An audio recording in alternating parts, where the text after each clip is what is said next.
The Bureau of Public Service Reforms has urged the Federal Special Anti-Robberies Court to remain politically neutral and enforce the law without bias.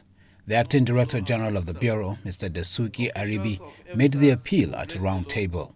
FSAS as a branch of the Nigerian Police Force must be accountable to the law and not a law unto itself. Officials of FSAS who break the law must face the consequences, both internally through the disciplinary systems within the Nigerian Police Force and externally in the criminal justice system of the Federation. President Muhammadu Buhari has spoken to the father of the aid worker who was killed by Boko Haram terrorists, Awole Man. This was confirmed in a statement signed by the Senior Special Assistant to the President on Media and Publicity, Mr. Garba Shehu. In the statement, President Buhari had a telephone conversation with Mohammed Liman and commiserated with the family.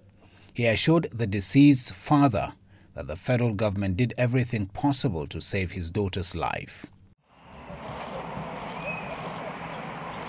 The Bring Back Our Girls movement have staged a silent protest walk from the Unity Fountain to the presidential villa, demanding justice for Awole Man, an aid worker who was killed by Boko Haram on the 15th of October 2018.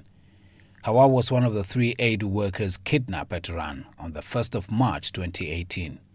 She was killed 30 days after her colleague Saifura Ahmed was also killed by Boko Haram. Another aid worker, Alice Ngada, is still in Boko Haram's captivity. The group is also asking the government to ensure the safe return of the remaining deputy schoolgirl, Leah Sharibu. Our advocacy for the federal government to rescue our 112 Chibok girls, Leah Sharibu, Alice, and all other abducted persons in the custody of terrorists shall not cease until they are all brought back. Within the coming weeks and months, we shall constantly take actions to press on with our demands. We shall not give any reprieve to President Buhari. The immediate past governor of Ekiti State, Mr. Ayodele Fayose, has fulfilled his promise of reporting to the Economic and Financial Crimes Commission as soon as he leaves office. The commission had invited him over alleged fraud and abuse of office. He was accompanied to the anti-graft agency by Governor Nyesom Wike of Rivers State and the former Minister of Aviation, Mr. Femi Fani-Kayode. Dressed in a black T-shirt with the inscription EFCC I'm here, Mr. Fayose told journalists that he is at the EFCC in fulfillment of his earlier promise to make himself available for questioning. The federal government has promised to leverage on the benefits of the public-private partnership in addressing its infrastructural challenges. Speaking at the meeting on PPP, the Vice President, Professor Yemi Oshibajo, says the Infrastructure Concession Regulatory Commission is overseeing the completion of 55 PPP projects across the country. Infrastructure Concession and Regulatory Commission has since its inauguration taken over about 55 PPP projects all over the country. Besides, there are several well-known PPP projects, including the Murtala Mohammed Airport, 2, Garki Hospital here in Abuja, the Kainji, Jeba, Shiroro hydroelectric power projects, and about 25 terminals concessioned to private operators. But managing these PPPs through stakeholder management, performance monitoring, refinancing, renegotiation, and dispute resolution is probably as crucial for governments as the PPPs themselves. The Supreme Court has ordered the adjustment of government's share in the additional revenue accruing under all the production sharing contracts in Nigeria's oil industry within the inland basin and deep offshore, as approved by government from the time the price of crude oil exceeded $20 per barrel.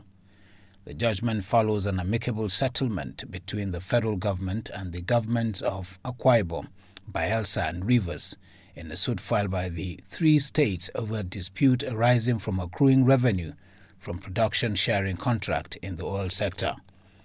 Endorsing the terms of settlement between the Attorneys General of Rivers, Bayelsa and Akwa Ibom and the federal government, Justice Inyang Okoro says the terms of settlement as agreed by the parties remains the judgment of the court.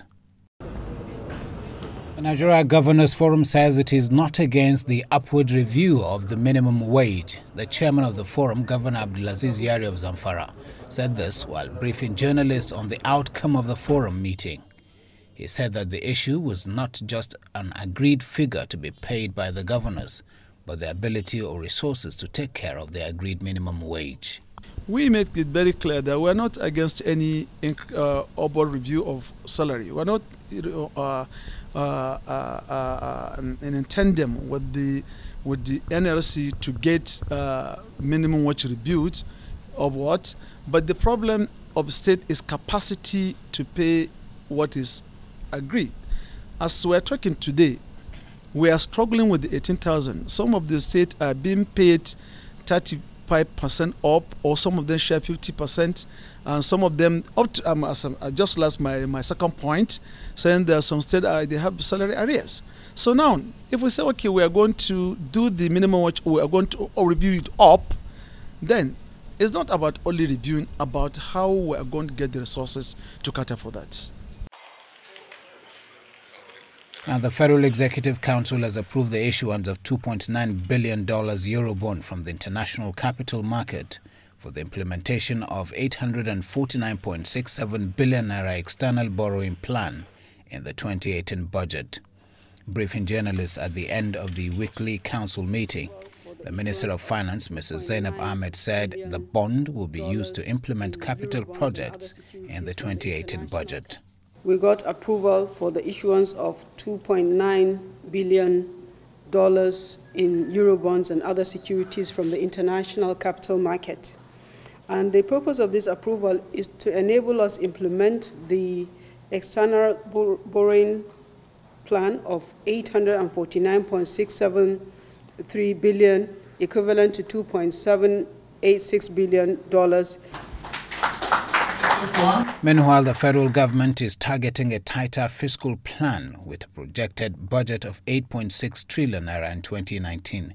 The Minister of Budget and National Planning, Senator Udo Udoma, gave the indication at a public consultation on the 2019-2021 medium-term fiscal framework and fiscal strategy paper. We are coming down the deficit, we're reducing it, and we are also, so we're reducing the fiscal deficit from 1.9 trillion in 2018 to 1.6 trillion in 2019. That is our proposal.